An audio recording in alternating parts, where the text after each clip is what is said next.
पश्चिम बंगाल चुनाव के दिलचस्प नतीजे ने केंद्रीय बल को अपनी राजनीतिक रणनीति पर विचार करने के लिए मजबूर किया है। राज्य के चुनाव में अपने हिंदूवादी एजेंडे के साथ मैदान में आई बीजेपी को डबल डिजिट से ही संतुष्ट होना पड़ा। गृह मंत्री अमित शाह के अब की बार 200 के पार के दावे के उलट पार्टी को महज 77 सीटें मिली हैं। गृह मंत्री ने चौथे चरण के चुनाव खत्म होने तक 92 सीटें जीतने का दावा किया था।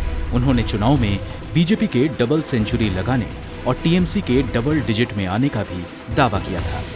4 चरण के चुनाव में मैं आपको एक समाचार देने के लिए आया हूं।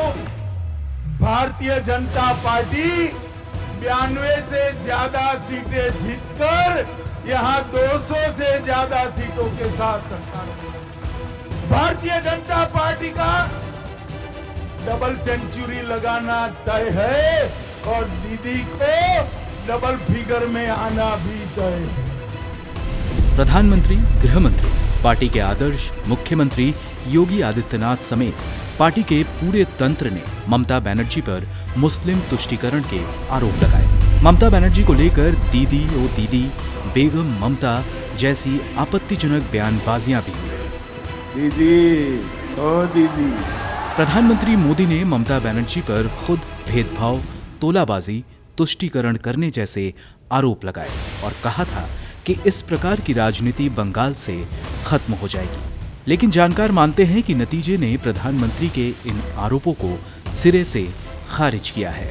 आपके साथ साथ ये तोलाबाज भी जाएंगे, आपके साथ साथ ये सिंडिकेट को भी जाना है, आपके साथ साथ जाएगी नॉर्थ बंगाल से भेदभाव करने वाली आपकी दुर्नीति भी जाएगी। आपके साथ साथ जाएगी बंगाल से वोट बैंक की तुष्टीकरण की राजनीति जाएगी। हालांकि अब नतीजे के बाद भारतीय जनता पार्टी के नेताओं के सुर बदल गए हैं।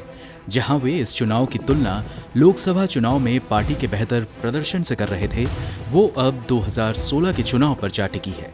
मसलन 2016 के चुनाव में पार्टी को महज 3 सीटें मिली थी, जो अब बढ़कर 77 पर जा पहुंची है। पार्टी के नेताओं का कहना है कि 2016 के मुकाबले वे बेहतर स्थिति में आ गए हैं। यहाँ पर ये जान लेना बेहद जरूरी है कि पश्चिम बंगाल का चुनाव मोदी बनाम दीदी रहा है। ऐसे में अगर दीदी का प्रदर्शन देखा जाए तो वो 2016 के मुकाबले और मजबूत हुई है। पिछले चुनाव में जहां टीएमसी ने 209 सीटें जीती थी, वो अब 212 हो गई है। पश्चिम बंगाल के चुनाव में ममता का खेला हॉबे का नारा कारगर साबित हुआ है। राज्य के चुनावी नतीजे ने ममता बनर्जी की फाइटर वाली छवि को और पुख्ता किया है। हालांकि ममता अपनी नंदीग्राम सीट नहीं बचा सकी, लेकिन उन्हें सिर्फ 1700 वोटों से हार मिली है। ममता के कुछ साथियों ने उन्हें जरूर छोड़ दिया, लेकिन नतीजे से साफ है कि ममता के मतदाता उनके साथ हैं। उनकी पार्टी टीएमसी को 2011 और 2016 के विधानसभा चुनावों में 44% वोट मिले थे। यहाँ तक कि जब 2019 के आम चुनाव में उन्हें बीजेपी से झटका मिला और लोकसभा में उनकी सीटें कम हुई, तो उस चुनाव में भी पार्टी का वोट परसेंटेज नहीं गिरा था। इस चुनाव के नतीजे से ये साफ हो गया है कि उनके समर्थकों और वोटरों ने उन पर अपना विश्वास बनाए रखा है। अपनी हैट्रिक के बाद ममता बनर्जी ने एक ही बात कही, बंगाल ने देश को बचा लिया। ब्यूरो रिपोर्ट, गो न्यूज़।